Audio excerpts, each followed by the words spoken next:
A pleasure to meet y'all at last, and welcome back to Survival of No Limits. And today, upon having another location set up right here, the side of another house, it's about time that I basically get on with a whole new series of topics. A tangent that I will in fact be going across. And it does seem like I'm in fact going to have different subjects that go off on different tangents, at least until the remainder of this entire season is all over and done with.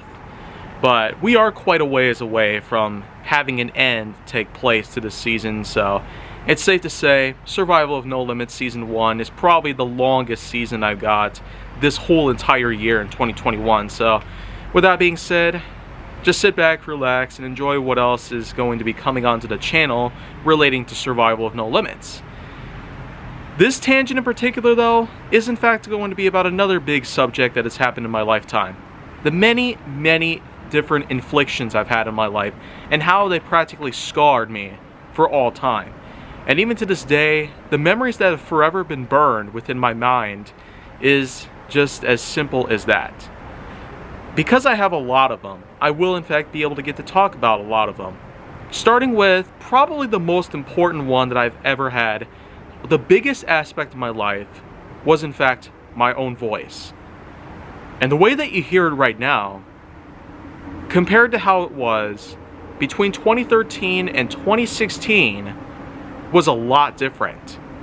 Between the times that I was in North Middle School, at least during the last 3 semesters, and the first couple of years of the Menominee Falls High School, then you probably would remember me having something very akin to that of your average English actor, be it Tom Holland, Benedict Cumberbatch, or even the fair likelihood of anybody else, whom is in fact from the country of England. That is in fact the dialect that I have actually had at one point. But there is in fact a little known something out there that actually does exist, known as Foreign Accent Syndrome, or FRACS for short, FRACS, as I tend to call it for shorts. Now, when it comes to how it is abbreviated, Foreign Accent Syndrome, because it's a 3-worded acronym, would normally be like FAS, but the thing is, there was another condition known as Fetal Alcohol Syndrome that's also abbreviated as FAS, so that right there would totally be confusing to a lot of people out there, unless you were able to be very specific enough to say either Foreign Accent Syndrome or Fetal Alcohol Syndrome. It's just not necessarily the same sort of outcome that you probably would be able to look into as good as you might think it would. So for this, FAS is going to be going to Fetal Alcohol Syndrome, while Foreign Accent Syndrome gets FR for foreign, AC for accent, and S for syndrome. FRACS. FRACS. That's just pretty much how I put it together. Maybe it'll be official at some point. But anyways, Foreign Accent Syndrome was in fact a real thing that I once had. And at this point, I'd much rather not,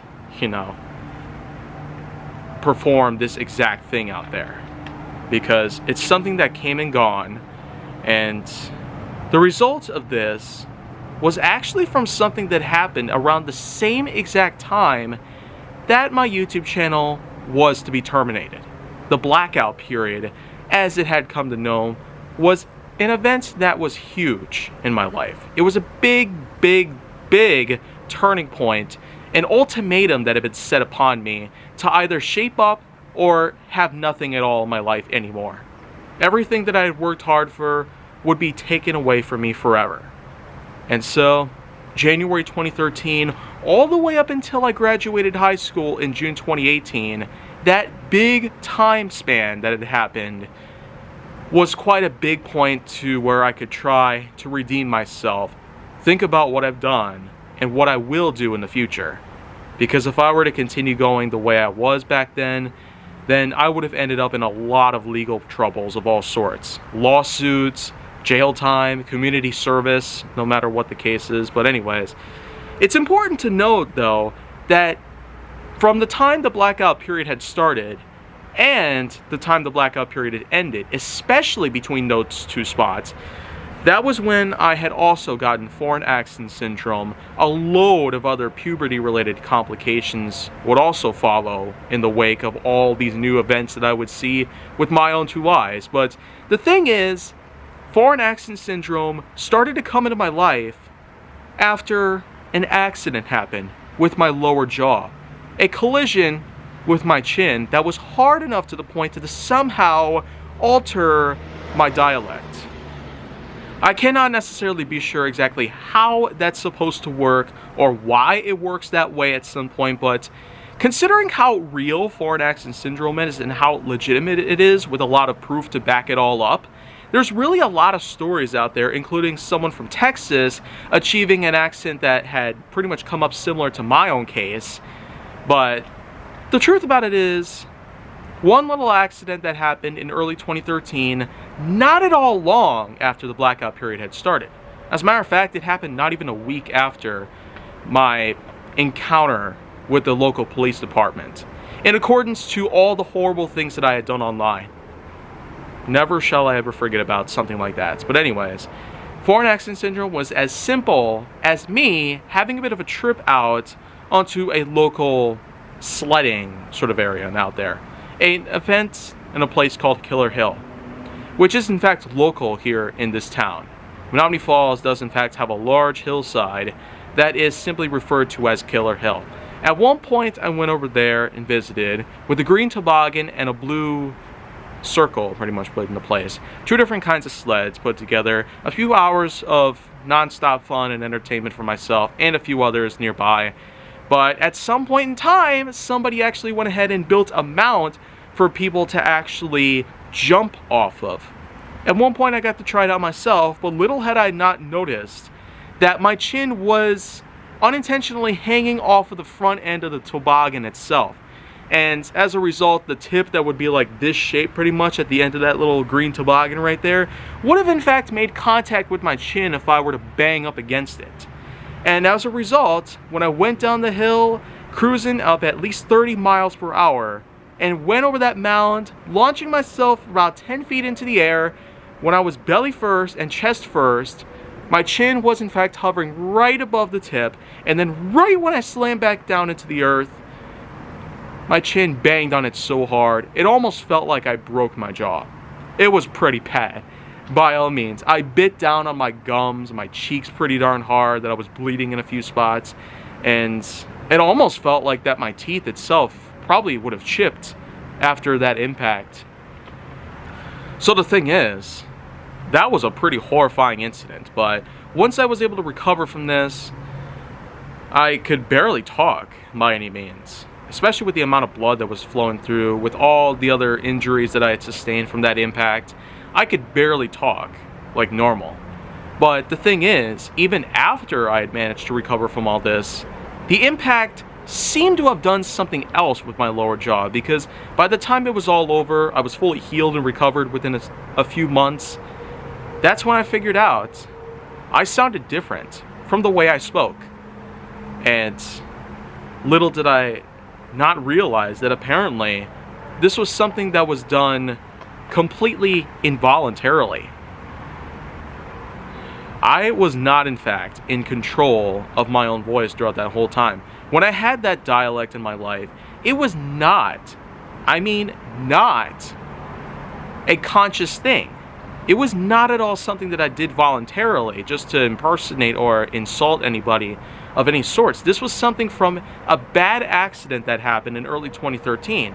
And anybody out there who is still wanting to find out why I spoke that way years ago, well, that's just pretty much the thing there. I sustained a few injuries from a toboggan racing sort of session that I had going down to Killer Hill. A mound was put into place, I jumped up into the air with that thing, and then when I landed on the ground, my chin was banged up pretty badly. But above all that, I was essentially stuck with this new voice of mine. And man, was it horrifying. It was bad enough that I managed to get a lot of jokes out of it.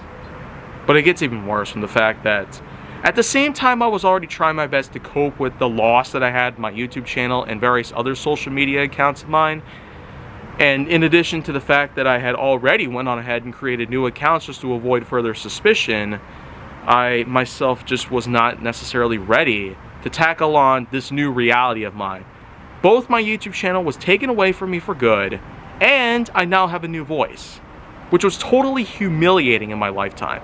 Here in America, it is not at all possible for someone to naturally have an accent that is of English relation of all sorts of things, or German, or Spanish, or Russian, or Japanese, or Korean, or Chinese, or Vietnamese, or Australian, or Canadian, or Brazilian, or anything else. When you're born in the States, you naturally have an accent right here, nowhere else. But again, the thing is that it's a real thing. Foreign accent syndrome is a real infliction that has affected people back then, and even to this day, we still do have people out there who have this kind of problem.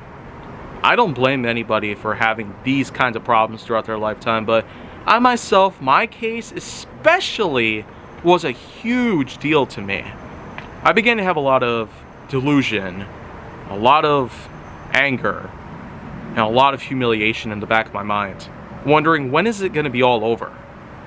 And I feel like, to make matters worse, the way that I was pretty much acting up at this point in time was really enough to actually get me back into the same old principal's office that I had already been in many times over, especially during Menomonee Falls High School itself. Because I'll just go ahead and go off on a limb by saying that October 2015, when I had a follow-up meeting regarding my YouTube channel and whatever has happened since then, I tell you, I mean, foreign accent syndrome was part of the reason for this. It was part of a lot of things that I had in my lifetime. A big step into the redemption arc that I was attempting to set up before it would be okay for me to go back onto YouTube for good.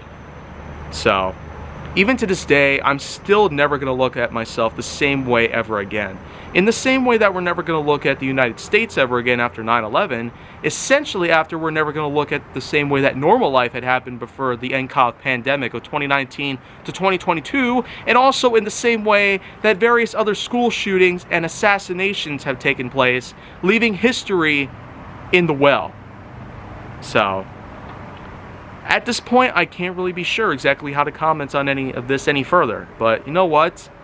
Because I've been recovered from all this after years of some rehabilitation thanks to the high school psychologist I had, I'm more than just grateful that I've already come this far, knowing that I feel better about myself, I have better levels of esteem, confidence, and morale within my own self, and within others.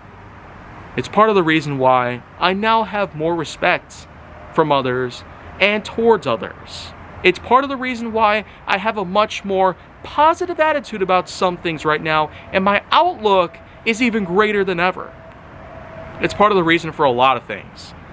So, recovering from all this really is just part of the reason why I now have a lot better skill trades and, well, anything at all, really. I tell you, I'm never looking at myself the same way ever again. But foreign accent syndrome was definitely a thing in my life. And I couldn't make this stuff up even if I tried my hardest. So, if you want to see more go down on my channel, then make sure that you like, subscribe, comment, follow me on social media, and stay on the Hollywood side.